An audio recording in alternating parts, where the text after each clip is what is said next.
I broadly wanted to just learn more about the legal sphere, and I definitely have learned a lot more about upcoming financial regulations and policies and everything around that. I also kind of wanted an insight into how litigation works. Sure. Because really the only thing I knew before this was what you see on like Legally Blonde or Suits. You can learn a lot from these movies. You're listening to IBKR Podcasts. Find more conversations at ibkrpodcasts.com. Please remember, any trading discussions are for information purposes only and are not intended to portray recommendations. Please listen to further disclosures at the end of today's episode. Now, welcome to our show. Hello, and welcome back to IBKR Podcasts in our special series on this year's internship program.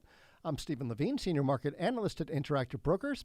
And if you haven't yet listened to the first part of this podcast, we had a great discussion with HR Management, Human Resources Director Michael Kerrigan, Generalist Irina Yakovleva, as well as our Chief Data Officer Ilya Dekter about their insights into the company, its success, and the internship and hiring process. I really do urge anyone interested in interning or applying to work, you really should have a listen. A lot of great information there, a lot of great insights.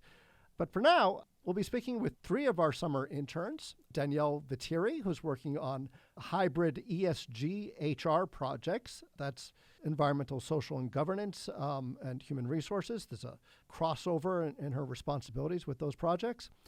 Mira Lukazik, who's interning in our legal department, and Amol Garpare, leading a software engineering initiative. So they're going to give their firsthand accounts of their experience. So welcome all. Thank you for having me. I'm excited to be here. Thanks for having me here. Thanks very much for being here and for taking the time. Thanks very much. So you are all part of a pool, right? The largest pool of interns, I understand, in the history of the program, which was officially launched, I understand, 4 years ago in 2018. This is kind of making history, actually, right?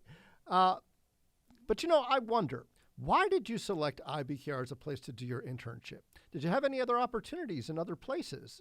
Let's start with Danielle. Danielle, why Interactive Brokers? Was it the only place or were there others?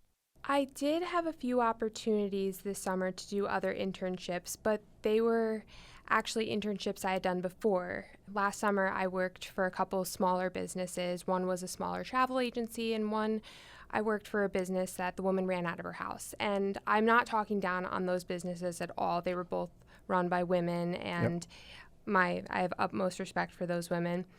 And they offered me my job back this summer. However, I was looking for something a little bit bigger, and they understood that as well. They wanted you back. They did want me back. They did. And you had to say no. I did have to say no. Okay. And actually, when I went back to school last fall, they were like, I almost wish you guys were remote so that you could stay and help us.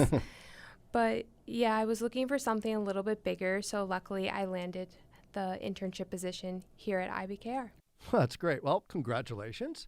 Really congratulations to all of you. Amol, what were your opportunities like outside of IBKR? Were there other opportunities, or, and why IBKR? Why this company and software engineering? Now, being honest, I didn't tell anyone that I had other offers, but I had other offers before thinking of joining IBKR. So what I believed was, I'll tell you about the other offers first. So it was from a pharma company based in Stanford, and one was a startup somewhere in SF, and it was a remote job. So throughout other interviews that I gave, I found the interview that I gave at IBKR was very precise. So if you know about tech interviews, so we have to do a lot of lead code. You just have to mug up problems and just come down and code there. So it sometimes boils down to your luck. If it's a hard problem, you've never seen that problem, you won't be able to solve it in an interview, no matter how clever you are. Yep. So most of the interviews are like that. It's purely luck. But here at IBKR, the first interview I gave, and it was one of the best interviews I've ever had. Really? So he was very direct with me, what he wanted to know, and the technology stack was already defined that so Java will be the focus, and we'll only be asking questions about Java. Okay.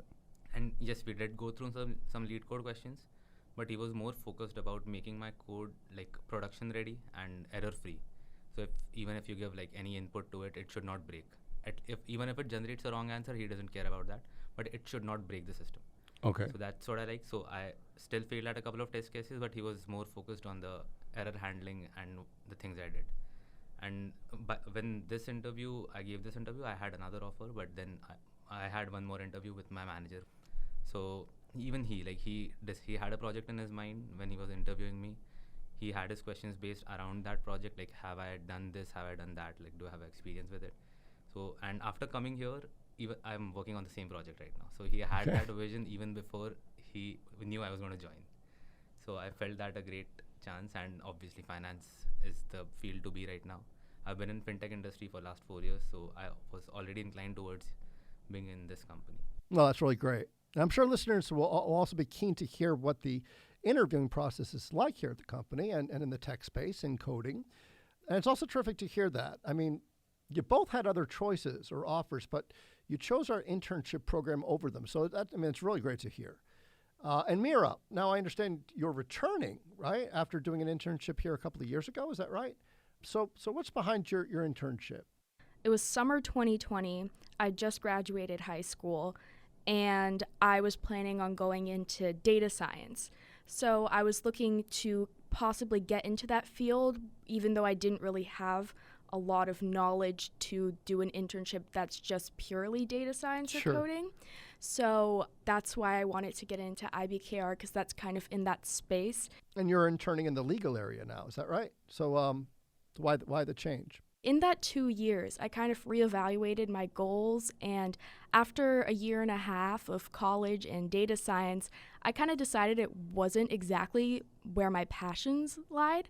So I started reevaluating and came to the conclusion that I really liked a lot of my law and society classes. So that's when over winter break, I decided to kind of pivot careers and get into law and pre-law. So that's when I reached back out and I asked if there was any way I could possibly get involved with anything legal at IB and kind of see how that works. And then set up a meeting for me with Elaine Mendelbaum, who's the general counsel here and is amazing. And then she was kind enough to let me join her team. So that's how I came back to IB. Is it corporate law? Yeah, I'm in corporate law right now, but I do think that my data science background helps me a lot because so much of this company is tech focused. And there's a really big programming department. So I feel like that's kind of helped me get better integrated. And then also while I've been here, I feel like I really got an insight into what a lawyer's day-to-day is like, which is what I wanted, just to make sure that this is really what I want to do. And I think from my experience here, it is what I want to do. No, that's really terrific, because I've been hearing a lot that one of the great benefits of our internship program is this hands-on experience that you get. Something practical, you can take it with you. Basically, no one can take it away from you, right? I know you, Danielle, and Amol, you've both got projects you're doing here. What's your experience like, Danielle? So I work for both the HR department and the ESG department. So a project that I'm working on that kind of falls under each, that's combined for them. I'm going to stop you for a second. ESG is environmental, social, and governance? That's correct. Okay. Yeah. Great. So basically what I've been doing for them that's combined is I've been benchmarking. So I compare IBKR ESG related criteria to competitors. So my managers gave me a concrete list of competitors and I base my research off of that. And I compare employee benefits offered by IBKR compared to, the benefits offered by our competitors. And then I compare employee resource groups offered by our company to the employee resource groups offered by our competitors. And I've basically been creating a bunch of Excel sheets to show that research and that work for them. Great. How do we look? We look pretty good. Great. Well, that's... I think so. I think we do. That's all we can really ask for. That's great. So let's talk about how you see your personal and professional career path, say, 10 years into the future. What ideally would you be doing? What does it look like to you? Well, my dream job has always been to be a stockbroker. Really? That has been my dream job for a really long time. In college, I was a finance and economics major, and from my first finance class, I just knew that that's what I wanted to do. So how does this particular project fit or align with those goals that you have? Well, I just overall have found it so interesting that we didn't learn a lot about ESG in our finance related courses in college. Like we did a couple projects with them, or if we were given stocks to study, they would throw in like a little question about what is the ESG score of this company. Yep. But we never really focused on it that much. But I've heard, and after participating in this internship, I've seen for myself that ESG, environmental social governance, has been becoming increasingly popular and important in the business world. Yep. So I feel like it's going to become even more important in college courses. So people will start to learn it. So I feel like it's going to just become a regular part of everyday business. Whether you work as a stockbroker or in the stock market, it's just going to become a part of that world.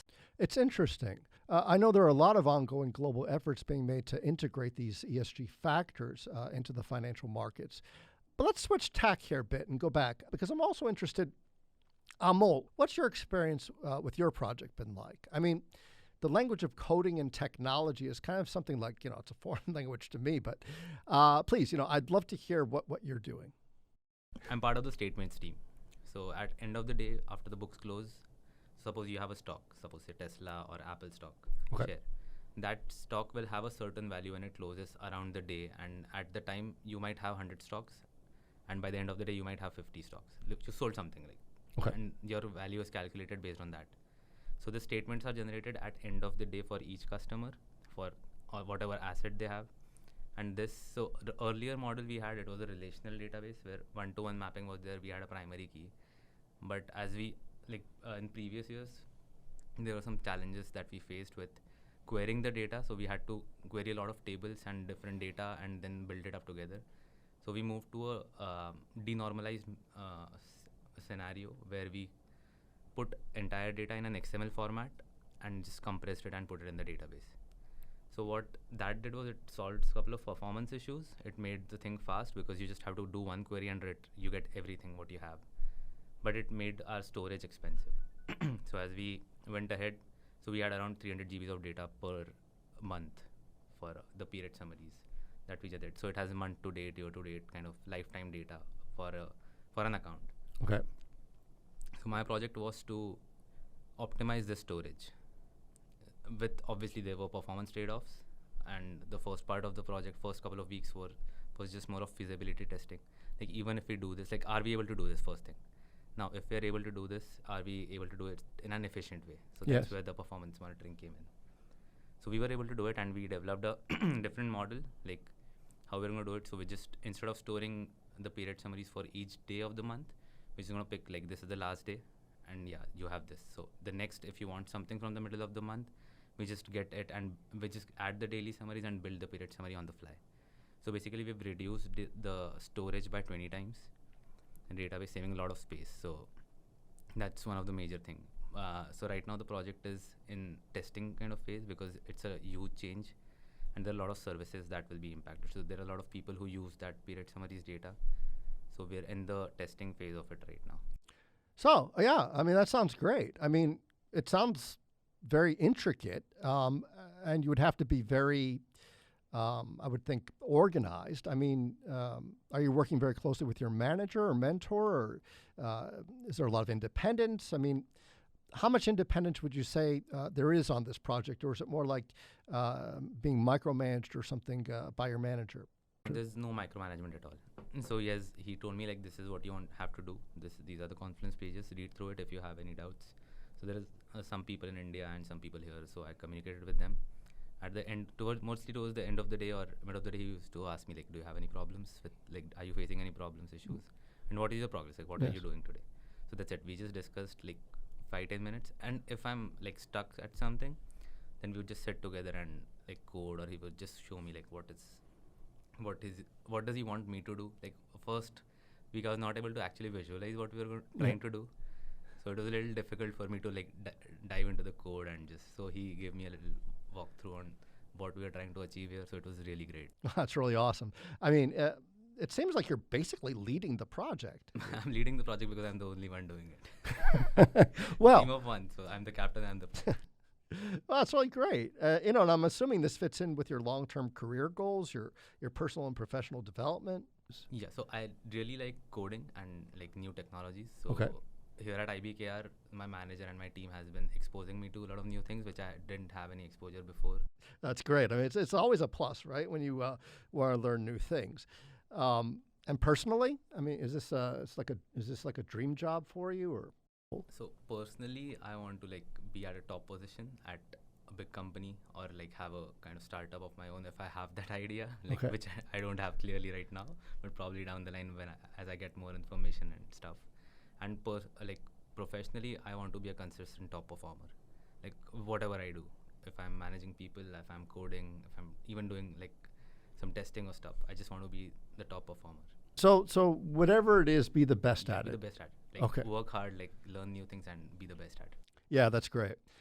Mira, for you too, do you think that what you're doing in the legal department is like ultimately how you see yourself in 5 years, 10 years? Where does that look like for you? That's a big question. But I think hopefully I will be able to be a lawyer by then and work in law.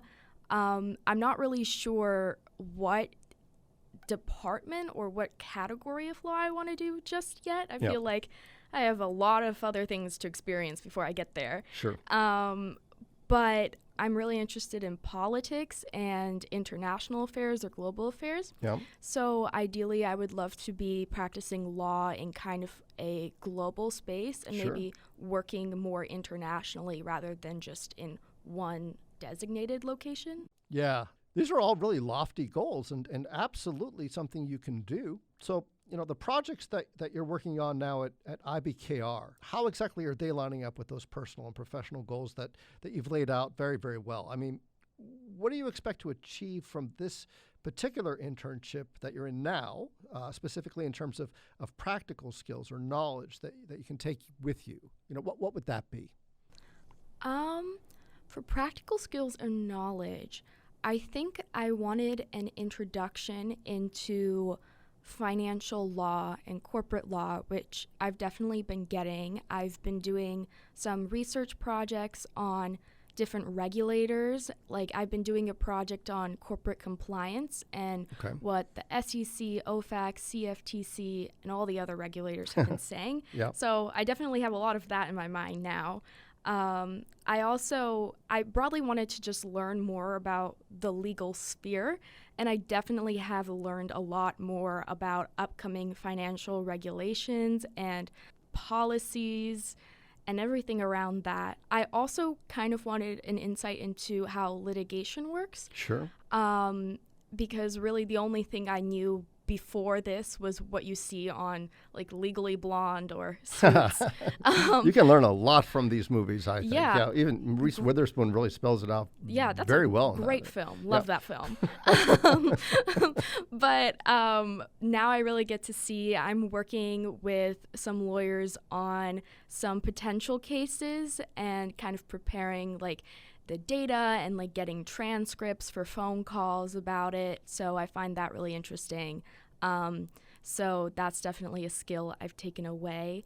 Another skill, which is kind of like, I feel this improves throughout your whole life, but kind of reading a lot of documents and then kind of wheedling it down to just the important parts of like bullet pointed. I feel like that's kind of been like a new challenge with all of these like financial terms that I didn't necessarily know before I started. Yep. And So then you can pick out the important pieces of some larger text just to hone in on exactly what the points are that are necessary for you to communicate or take away. yes, exactly. Wow. And I think the last part was I've learned more about investing and the stock market. I feel like before I started, I had a pretty rudimentary outline of how it worked. But now that I've been here for longer, I feel like I've learned a lot more. Like recently, I worked on something that involved margin accounts and Sure. margin trading. Yeah, it's not easy to learn. No, and I wasn't aware that existed before, so that was really cool to learn about. Yeah, it's really, really terrific, Mira. I mean, it really does sound like everyone here has had really great practical experiences that seem to fit with the, with the bigger picture of what you want to do in your life, at least how you imagine it, right? Your future career.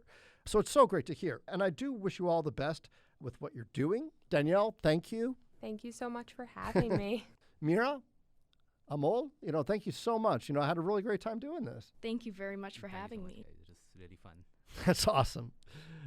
And thank you all again for taking the time to do this. I think we really did get a fascinating look at how these hands-on projects, these experiences here at IBKR have benefited your longer-term goals. And we're really just enormously valuable at the end of the day, right? And so for our listeners out there, again, if you haven't yet listened to the first part of this podcast, we had a great discussion with HR management, our human resources management, as well as our chief data officer about their insights into the company, its success, this internship program, and the hiring process. And I really do urge anyone interested in interning or applying to work, you really should have a listen. Again, a lot of great information, a lot of great insights. And for those of you looking for more trading education, please visit the IBKR campus. It's at IBKR.com. And there's a wealth of material there. We also have other podcasts that delve into a broad range of topics, from market commentary to macroeconomics, monetary policy, a diverse array of trading products, including options, bonds, cryptocurrencies, stocks, ETFs, futures, and more, along with other engaging conversations about the company, including from our founder, Thomas Petterfee. All our IBKR podcasts are available at tradersinsight.news, as well as on Spotify, Apple Music, Amazon, as well as other popular streaming audio channels. And until next time, I'm Steven Levine with Interactive Brokers. Thanks for listening to IBKR Podcasts.